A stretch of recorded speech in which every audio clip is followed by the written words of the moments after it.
Hey guys, welcome back to another true crime talk video. Today we're going to be talking about the disappearance of Brittanee Drexel. I've been following this case since I first discovered it on the series Disappeared, and this case is super sketchy. Brittanee was believed to be a fallen victim of human sex trafficking. According to reports, every year millions of men, women, and children are trafficked worldwide, including here in the United States. Traffickers look for people who are easy to target, and in this case, Brittanee was going through an emotionally difficult time in her life. So it's possible that Brittanee could have been taken advantage of because of her emotional vulnerability. So Brittanee was a 17-year-old girl from Rochester, New York, born on October 7th, 1991. Brittanee was last seen on Saturday, April 25th of 2009 in Myrtle Beach, South Carolina. Brittanee grew up in Rochester, New York, where she resided with her mother, Dawn Drexel. Before her disappearance, Brittanee's parents had just divorced. And Brittanee was known to suffer from severe depression, so she obviously didn't take her parents' divorce very well. It affected her performance in school, so she started skipping classes, she was rebelling, and she even tried taking her life on 2 separate occasions. She was also having relationship troubles with her boyfriend John, so this wasn't a very good time in Brittanee's life. Brittanee just wanted to escape from everything going on in her life and have some fun and take her mind off of everything. So she really wanted to go on this trip to Myrtle Beach. Seniors went every year for spring break, and that year she had been invited to go by some of her senior friends.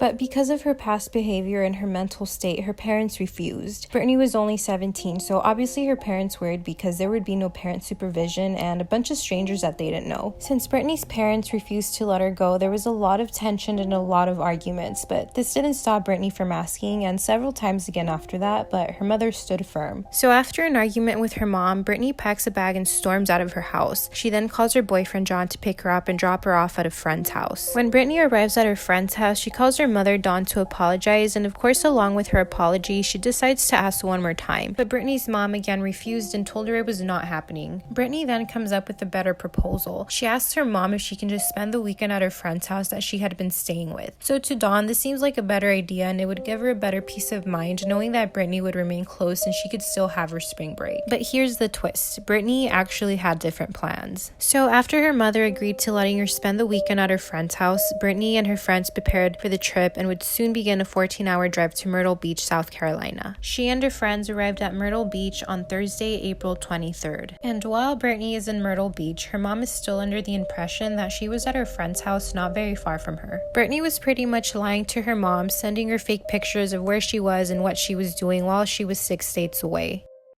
I asked her where she was, and she said that she was at the beach. You know, it was 80 degrees in Rochester, so I figured she was there. I asked her what she was doing. She said, we're just going to go watch movies later. And I said, okay. I said, give me a call later. I just want to check in. You know, she said, I love you, Mom. I'll see you tomorrow. I love you. And that was the last time I talked to her. And you think she's still there in town? That is correct. You have no idea she's 14 hours away at Myrtle Beach at spring break.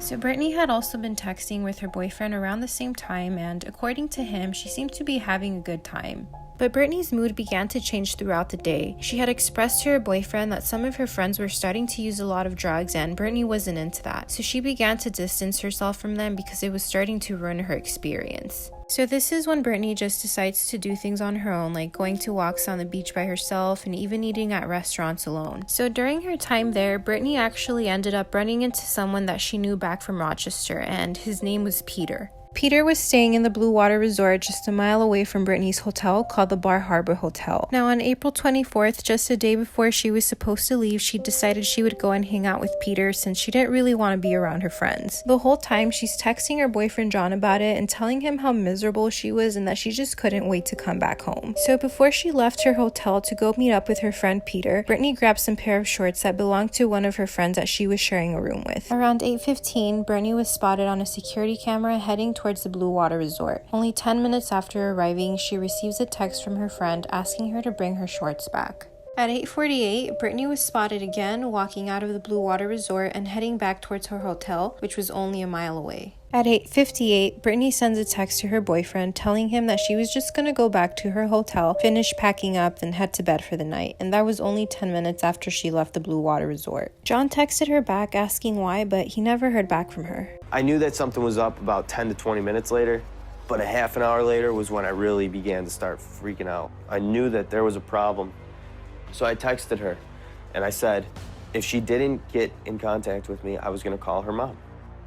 and I was going to break the news to the family that she was down in South Carolina. When John doesn't hear back from Brittanee, he decides to contact her mom. He then tells her that Brittanee's not in Rochester and that she's been in Myrtle Beach the whole time. And of course, Brittanee's mom becomes infuriated when she learns that she had lied to her, but that anger quickly turns into panic when John also tells her that he's lost all communication and can't get a hold of Brittanee. During an interview, Brittanee's mom, Dawn, said she even told producers of the show Disappear that she had a bad feeling that something would happen if she had let Brittanee go. So when John gets off of work, he immediately heads over to Brittanee's house and confesses everything to Brittanee's mom. At this point, everyone tries to get into contact with Brittanee, but nobody can get a hold of her. The calls would just ring and eventually just went straight to voicemail. Brittanee's mom then contacts Rochester police, but there wasn't much that they could do because Myrtle Beach was 6 states away. Brittanee's parents then decide to contact a friend of theirs down in North Carolina to head down to the police station and file a missing persons report. The very next morning, Dawn, Brittanee's boyfriend, and other family members, including her father, Chad Drexel, head down to Myrtle Beach to look for Brittanee, and by this point, Myrtle Beach police has already began conducting an investigation into Brittanee's disappearance. At first, police assumed that Brittanee could have possibly just run away or possibly have met a new group of friends whom she left with. Police expected her to return within the next couple hours, but she never returned. Police later received a new lead that raised some suspicion. Peter and his friends had suddenly left Myrtle Beach at 2 a.m. just shortly after Brittanee's disappearance. They left without getting their deposit back and even left some belongings in their hotel room. Now, as soon as Peter arrived in Rochester, he got an attorney. And I know to some people this may seem questionable, but that's actually the safest thing you can do, especially since he was the last person to see her. But despite getting a lawyer, Peter fully cooperated with police and all his stories matched with those of others as well as phone records and surveillance. So eventually, Peter checked out and was cleared as a suspect.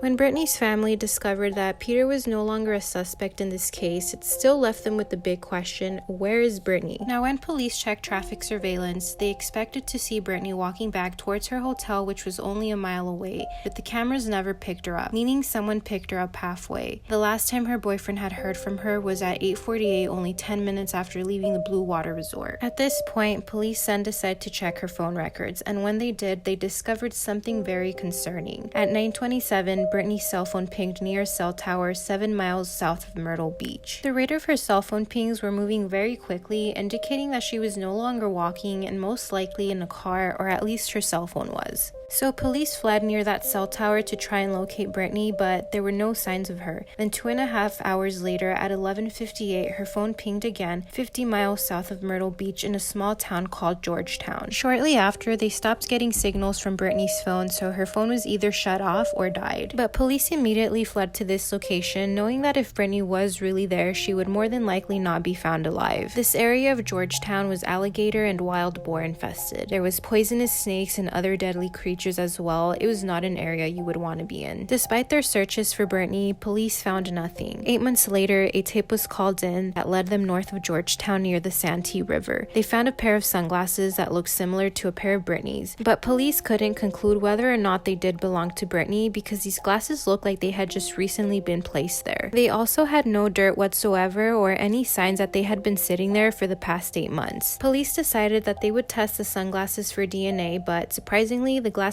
came back negative of any DNA, which is very odd. That means that somebody wiped the glasses clean, and this led the police to believe that whoever called in the tip is probably the same person who planted those glasses there to try and make it seem like Brittanee had been there. Police again thoroughly searched this area, but there were no signs of Brittanee. By April of 2010, police announced that they were no longer dealing with the missing persons case, but a possible homicide. The case kind of went cold after that. Then a few years later, in the summer of 2016, investigators announced that they believe they know what could have possibly happened to Brittanee and named a suspect in her case. They believe that she was held against her will for 4 days before being murdered. A witness named Taquan Brown testified that he had seen Deshaun Taylor and several other people sexually assaulting Brittanee at a drug dealer's stash house in McClellanville, South Carolina. Taquan Brown claims that Deshaun's father, Sean Taylor, was also present. According to Brown, the reason he was there was because he owed Deshaun money for something, and I don't believe he said what exactly he owed money for. But police believe that Deshaun and Sean Taylor planned to force Brittanee into prostitution, but because of her disappearance receiving so much publicity, they decided to kill her. According to Taquan Brown, at one point, Brittanee tried to escape and ran away from the house, but she was caught, pistol whipped, and then taken back inside. Brown claims he later heard 2 gunshots gunshots and later saw Brittanee's cloth-wrapped body carried out of the house where it was supposedly dumped in a local alligator pit. But when police searched for Brittanee again, they found nothing. At one point during the investigation, Brittanee's father, Chad Drexel, believes that he came face to face with his daughter's possible killer. He says he gave a man in a car a flyer, not knowing who he was at first, and the man crumbles up the flyer and throws it out of the window. Well, I had firsthand knowledge of meeting Timothy Deshawn Taylor. Didn't know it at the time. That happened when you were down there putting up posters and flyers and doing things to keep the awareness going, right?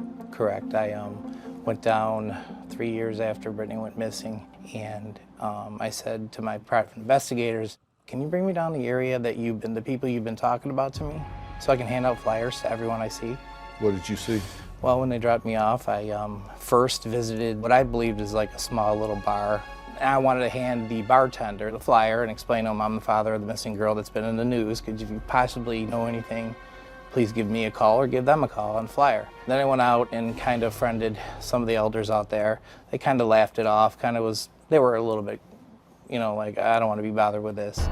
So about an hour later, I handed out flyers to cars that passed me, a couple cars that passed me. They took them nicely and left. Then the very last car was half two-tone car. It was white in the top, black in the bottom.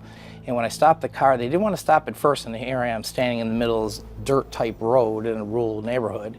And they finally stopped just before me, and I handed the flyer to the driver. The two people in the back were whispering something, and then I put my head in and I said, hey, have you guys seen this missing girl? I'm her dad. Do you guys know anything about this? And they laughed, and I said, well, could you just take this anyways to the driver? He took it. That's when they crumpled up the flyer and threw it out and sped off as they were all laughing. Now, he was leaning on the car like this, so I could see that there was no arm there. Well, that was the key factor. When I got back to the private investigators, they said, you know who you just met? And I said, no. That's Timothy Deshawn Taylor. So you think you may have actually handed a flyer? I don't think. I know I did. And this is how I know. He had told one of the investigators that was talking to him at the time that, yeah, I met the father. He had told them that, and then they told me. He remembers seeing you, Chad. Timothy Deshawn, we believe, he is leading the whole let's snatch her, let's keep her, the raping. He's the person that's doing all the bad. And again, I have to say, these individuals have not been charged, they've not been indicted. Deshawn Taylor maintains his innocence in Brittanee's case, and due to lack of evidence, he has not faced charges in connection with her disappearance. Deshawn claims he doesn't even know Brown, who is currently serving a 25-year prison sentence for voluntary manslaughter. And a search of the house where Brittanee supposedly died turned up nothing, and authorities are still searching for her remains. So as of 2018, her case still remains unsolved. The story of Brittanee Drexel makes me extremely sad for her and her family, and I think it's extremely important for every teenage girl to watch this video to understand how dangerous the world really is. You can't trust anybody. I know I have been there, put myself in many situations where a number of horrible things could have happened, and it's just never a good idea to go off in an unfamiliar place. I really hope Brittanee's family can find her and also find the person who did this to her. Brittanee and her family deserve justice, and they deserve to know what happened to her. I'm hoping that her case is eventually solved, because I can't even imagine what her family is going through after so much time that has passed, not even knowing what happened to her. But that is it for me today. I hope you guys enjoyed today's video, and I'll see you in my next one. Where'd you go? Seems like it's been